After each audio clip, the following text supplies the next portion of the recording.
লজ্জা লাগে না বাবা? কিন্তু মেয়েটার যন্ত্রণায় সে হার্ট ফিল করলো। মেয়েটা এরপরে মারা গেল। বাবা যখন বাড়িতে ফিরে আসলো, বাবার মাথাটা নোয়া, লজ্জিত একটা মুখ। এখনই আমার মেয়ের সাথে দেখা হলে আমার কানে বাজতেছে, আমার মেয়ে আমাকে বলেছে, লজ্জা লাগে না বাবা? আমি কিভাবে আমার মেয়ের সামনে যাব? এই চিন্তা যখন করতেছে, এমন সময় দরজা খোলার সাথে সাথে একটা চিৎকার শুনলো। স্ত্রী চিৎকার বলতেছে, আমার মেয়েটা মারা গেছে। বাবার কানে তখন বাজতেছিল রাতের কথা, লজ্জা লাগে না বাবা? তার জানাজার ব্যবস্থা হলো।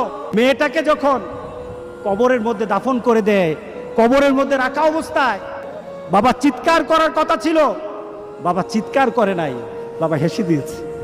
তাকে জিজ্ঞাসা করলো, তুমি হাসছো কেন? আমার মেয়েটা চলে গেছে, আমার কলিজার টুকরাটা চলে গেছে, কিন্তু আমার জীবনের মধ্যে একটা আঘাত দিয়ে পরিবর্তন করে গেছে।